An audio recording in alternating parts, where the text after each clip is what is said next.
साल 1996 न्यूयॉर्क की एक ठंडी सुबह दुनिया की सबसे बड़ी कॉमिक बुक कंपनी मार्वल दिवालिया होने की कगार पर खड़ी थी। बैंक के दरवाजे बंद हो रहे थे, कर्मचारी निकाले जा रहे थे और मार्वल के पास अपने किरदारों के बिल भरने तक के पैसे नहीं थे। अगर उस दिन कोई आपसे कहता कि यही कंपनी आगे चलकर दुनिया की सबसे सफल फिल्म फ्रेंचाइजी बनाएगी और $30 बिलियन से ज़्यादा की कमाई करेगी, तो शायद आप उसे पागल समझते। लेकिन मार्वल की कहानी सिर्फ सुपर हीरोज की नहीं है। ये कहानी है हार न मानने वाले एक विजनरी की, एक ऐसे जुए की जिसने पूरी फिल्म इंडस्ट्री को बदल दिया और एक ऐसी ईंट की जिसने सिनेमा का इतिहास ही बदल दिया।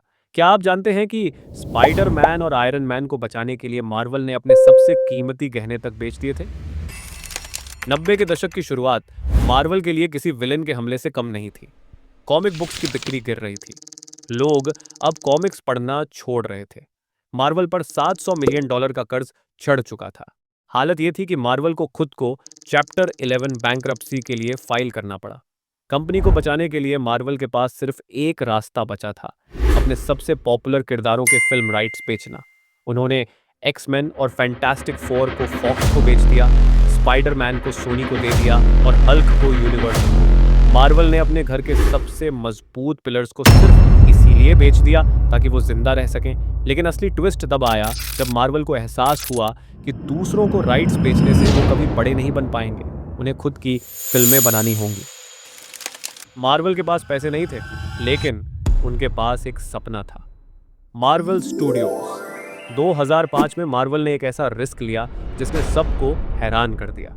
उन्होंने अपनी सबसे बड़ी संपत्ति, अपने बचे हुए किरदारों के राइट्स जैसे एवेंजर्स को गिरवी रखकर मेरिल लिंच बैंक से $525 मिलियन का लोन लिया।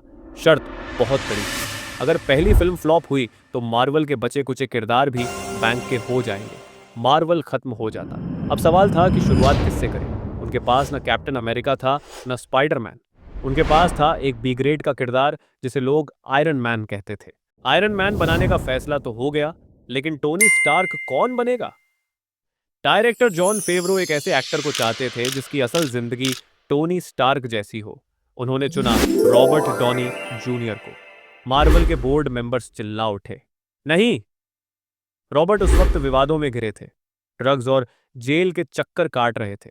कोई उन पर पैसा लगाने को तैयार नहीं था। लेकिन जॉन फेवरो अड़ गए। उन्होंने कहा, रॉबर्ट ही टोनी स्टार्क है।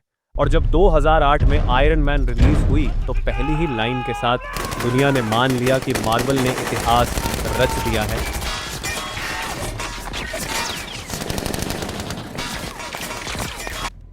My turn. Truth is,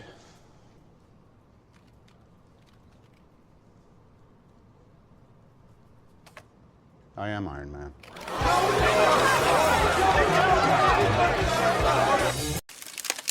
2008 में आयरन मैन की अपार सफलता के बाद मार्वल अब कोई छोटी कंपनी नहीं रह गई थी, लेकिन उन्हें ग्लोबल लेवल पर पहुंचने के लिए एक बड़े डिस्ट्रीब्यूटर की जरूरत थी। यही एंट्री होती है दुनिया के सबसे बड़े एंटरटेनमेंट दिग्गज द वॉल्ट डिज्नी कंपनी की। 2009 में डिज्नी के सीईओ बॉब आइगर ने मार्वल को $4 बिलियन में खरीदने का प्रस्ताव रखा। उस वक्त मार्केट एक्सपर्ट्स ने डिज्नी का मजाक उड़ाया। उन्होंने कहा, डिज्नी ने कूड़े के ढेर, मार्वल के बचे कुचे किरदार के लिए बहुत ज्यादा पैसे दे दिए। लेकिन डिज्नी को मार्वल के किरदारों में सोने की खान दिख रही थी। इस सौदे ने मार्वल को वो पैसा और मार्केटिंग पावर दी जिसकी उसे सख्त जरूरत थी। अब मार्वल का विजन सिर्फ फिल्में बनाना नहीं था, उसे एक सिनेमैटिक यूनिवर्स MCU बनाना था, जहां हर फिल्म एक बड़ी कहानी की एक कड़ी हो।